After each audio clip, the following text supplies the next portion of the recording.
Part 1. The Basics of Behavior Change. Chapter 1. The Intervention Design Process. When we want to change behavior, we start with a potential insight, an observation about the distance between our current world and the counterfactual one in which we want to live. We then validate the insight and flesh it out into a behavioral statement, which we use to map the pressures that are creating the current state of the behavior, and thus are the levers we push to change it. After we've validated the pressures, we design interventions that modify them, select and do an ethical check of the ones we choose to pilot and validate, test and validate, and, if those work, make a scale decision with continuous monitoring to make sure the interventions continue to contribute to the behavior we want. Collectively, that is the intervention design process in the heart of this book. Doing the IDP over and over and over is what putting behavioral change at the center of our work really means. Story time! When I came to work at Microsoft in 2012 as its first official behavioral scientist, one of the products I worked on was Bing. At the time, there was a potential insight floating around. Kids don't search in school nearly as much as you'd think they would. After all, school is supposed to encourage curiosity, so shouldn't search engines be pretty much the default tool for scratching that itch? As with any potential insight, the first step was seeing if we were actually onto something, or just chasing ephemera. The reason we call an insight potential is that in science we start by assuming things aren't true until we can prove that they are, rather than the reverse. This healthy skepticism about assumptions is what drives rigor, and why we continually validate what we think we know. So I went in search of data. I collected the IP addresses and total student populations of a few school districts, pulled query logs, then computed a daily QPS, queries per student. I was very proud of that one until I discovered that engineers already used it for queries per second, and found that it was less than 1. That felt small. 1 query per student per day seemed unusual, given that these were tech-savvy young people with classwork to do. But data alone does not a good validation make. So I visited some classrooms to watch how kids were naturally engaging with search in the current environment. The observations jibed with the data, giving us what scientists call convergent validity, evidence that is greater than the sum of its parts, because disparate sources support the same conclusion.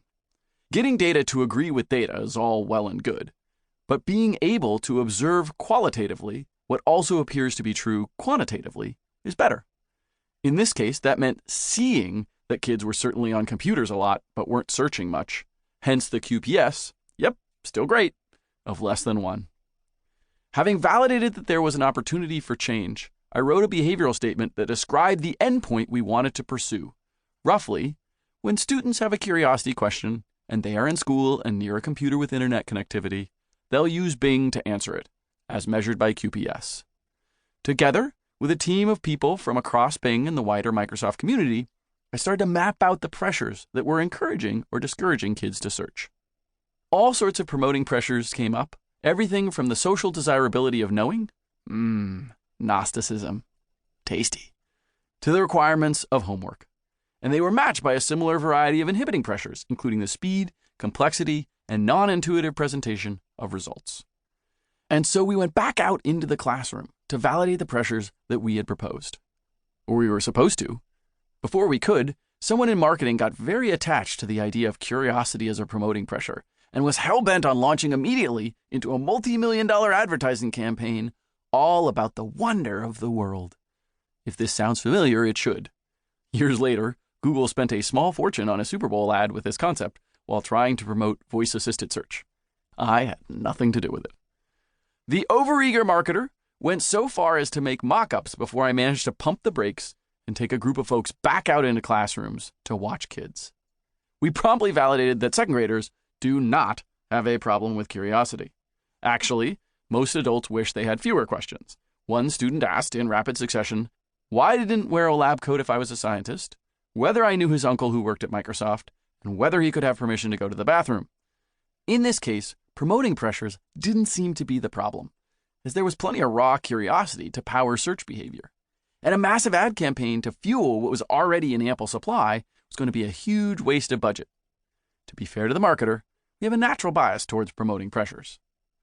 What validation showed us was that the world as is was being driven by the inhibiting pressures of teachers, not students.